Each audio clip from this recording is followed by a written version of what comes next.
ৰাষ্ট্ৰদ্ৰোহৰ অপৰাধত অভিযুক্তক এবাৰ ৰঙা দলিচা পাৰি দিছে বিজেপিয়ে। বিজেপি যোগদান কৰিছে ৰাষ্ট্ৰদ্ৰোহৰ অপৰাধত গ্ৰেপ্তাৰ হোৱা এগৰাকী ব্যক্তি, যিগৰাকী ব্যক্তিয়ে বিজেপি যোগদান কৰাৰ পাছতে এতিয়া সৰ্বত্ৰে তীব্ৰ চৰ্চা চলা পৰিলক্ষিত হৈছে। সমান্তৰালকৈ অসমৰ ৰাজনীতিত এক প্ৰকাৰ ধুমুহাৰ সৃষ্টি হৈছে। বিশ্বনাথৰ অনিল বনিয়া, যিগৰাকী অনিল বনিয়াই যিকেইটা গোচৰত অভিযুক্ত হৈ গ্ৰেপ্তাৰ হৈছিল, সেই একেইকেইটা গোচৰতে যিহেতু অভিযুক্ত হৈ বৰ্তমান সময়ত কাৰাগাৰত আছে আমিনুল ইছলাম, তাৰ পৰিৱৰ্তে আজি বিশ্বনাথৰ এগৰাকী অনিল বনিয়া কিন্তু বিজেপিৰ নেতা দিলীপ শইকীয়াই গামোচা পিন্ধাই আজি বিজেপি দললৈ এগৰাকী অনিল বনিয়াক আদৰি লোৱা পৰিলক্ষিত হৈছে।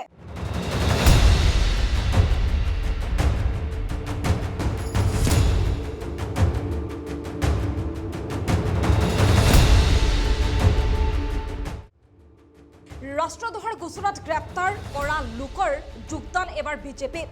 দিলীপ শইকীয়াই গামোচা পিন্ধাই বিজেপিলৈ আদৰিলে ৰাষ্ট্ৰদ্ৰোহীৰ গোচৰত গ্ৰেপ্তাৰ হোৱা লোকক।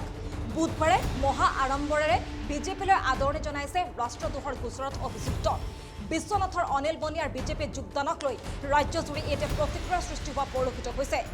বিজেপিৰ বাজপেয়ী ভৱনত বুধবাৰে অনুষ্ঠিত হৈছিল যোগদান কাৰ্যসূচী, য'ত অসম বিজেপিত যোগদান কৰিছিল ৩ শতাধিক যুৱক যুৱতীয়ে। যোগদান কৰিছিল ছত্তীশগড়ৰ ৰাজ্যপাল ৰমেন ডেকাৰ জীয়ৰীয়েও। এই যোগদান পৰ্বতে বিজেপিত যোগদান কৰে অনিল বনিয়াই। পেহেলগামৰ নৰসংহাৰৰ পাছতে আৰক্ষীয়ে গ্ৰেপ্তাৰ কৰিছিল এইগৰাকী বিশ্বনাথৰ অনিল বনিয়াক। আৰু নাৰকীয় নৰসংহাৰক লৈ সমৰ্থন সূচক ফেচবুক পোষ্ট দিছিল অনিল বনিয়াই। নিৰ্বাচনৰ সময়ত এনে হত্যাযজ্ঞ কিয় হয় বুলি প্ৰশ্ন উত্থাপন কৰিছিল অনিল বনিয়াই। ৰাষ্ট্ৰদ্ৰোহৰ গোচৰত যিহেতু গ্ৰেপ্তাৰ কৰা হৈছিল এইগৰাকী অনিল বনিয়াক, অনিল বনিয়াৰ বিৰুদ্ধে যিকেইটা গোচৰ ৰুজু কৰা হৈছিল, যাৰ বাবে গ্ৰেপ্তাৰ কৰা হৈছিল, সেই আটাইকেইটা গোচৰে প্ৰায় ৰুজু হোৱা দেখিবলৈ পোৱা গৈছিল আমিনুল ইছলামৰ বিৰুদ্ধে। এই সমগ্ৰ ঘটনা সংঘটিত হৈ যোৱাৰ পাছত এটা বছৰ সম্পূৰ্ণ হোৱা নাই, কিন্তু তাৰ পূৰ্বে দেখিবলৈ পোৱা গৈছে এইগৰাকী বিশ্বনাথৰ অনিল বনিয়াই বিজেপিত যোগদান কৰিছে। আৰু বিজেপিত যোগদান কৰাৰ দিনাই দিলীপ শইকীয়াই এনেদৰে গামোচা পিন্ধাই আদৰণি জনোৱা পৰিলক্ষিত হৈছে। পেহেলগামৰ নাৰকীয় সেই নৰসংহাৰক লৈ সমৰ্থন সূচক ফেচবুক পোষ্ট দিছিল অনিল বনিয়াই। নিৰ্বাচনৰ সময়ত এনে হত্যাযজ্ঞ কিয় হয় বুলি প্ৰশ্ন উত্থাপন কৰিছিল অনিল বনিয়াই। বিজেপি আৰু চৰকাৰক সমালোচনা কৰি ফেচবুক পোষ্ট কৰিছিল এইগৰাকী অনিল বনিয়াই। পুলৱামাৰ আক্ৰমণৰ তদন্ত নোহোৱা বুলিও বিস্ফোৰক মন্তব্য কৰিছিল অনিল বনিয়াই। 25 এপ্ৰিলত বিশ্বনাথ আৰক্ষীয়ে গ্ৰেপ্তাৰ কৰিছিল অনিল বনিয়াক। অনিল বনিয়াৰ বিৰুদ্ধে বিহালী আৰক্ষী থানাত 42/25 নম্বৰ ৰুজু হৈছিল গোচৰ।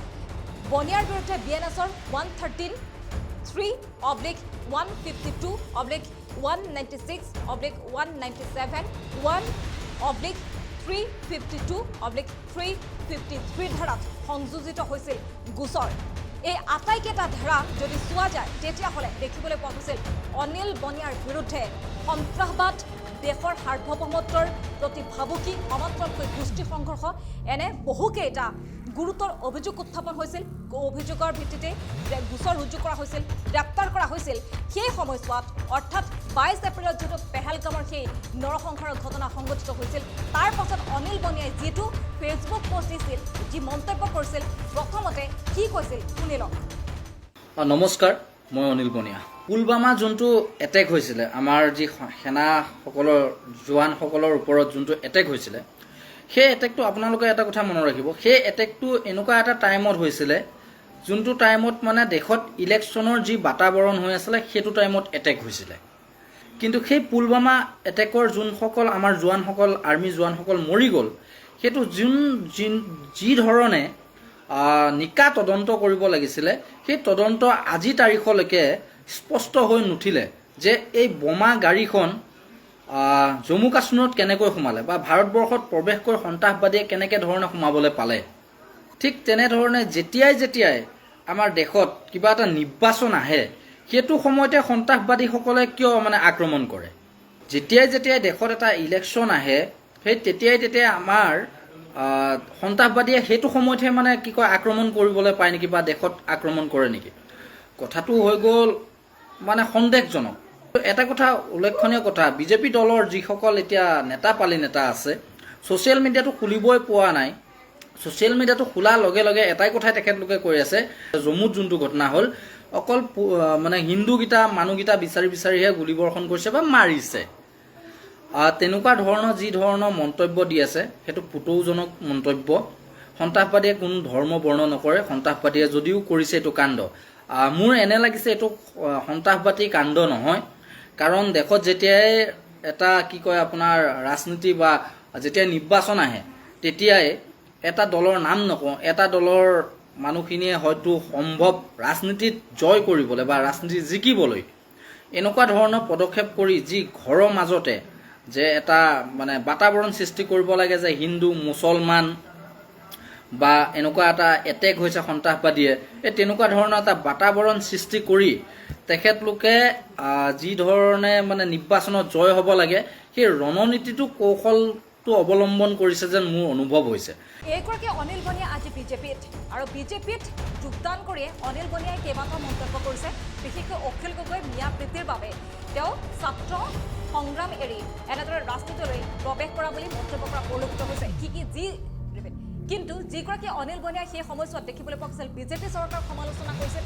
নিৰ্বাচন অহাৰ পূৰ্বেই এনেধৰণৰ নৰসংহাৰমূলক ঘটনাক লৈ এক প্ৰকাৰ তেওঁ টিপ্পনী কৰা পৰিলক্ষিত হৈছিল। কিন্তু সেইগৰাকী অনিল বনিয়াই বিজেপিত যোগদান কৰাৰ পাছতে সম্পূৰ্ণ সুৰ এতিয়া সলনি হৈ পৰিছে।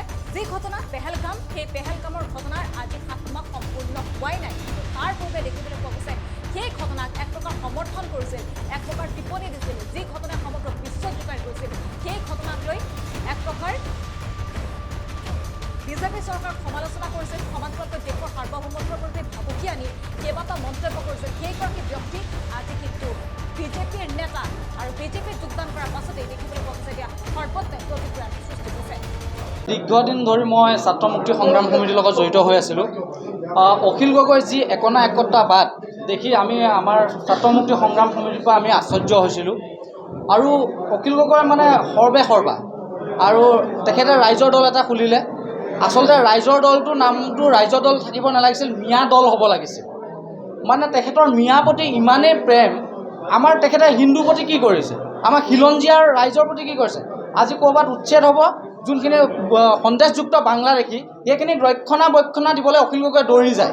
আৰু সেইখিনি আমাৰ যেতিয়া সংগঠনৰ মাজমজিয়াত আমাৰ আলোচনা হয়, সেই কথাত আমাৰ যেতিয়া মতানৈক্য হয় আৰু তেখেতে তেতিয়া আমাক দম দিবলৈ ডেমিনেট কৰিবলৈ তেতিয়া চেষ্টা কৰে।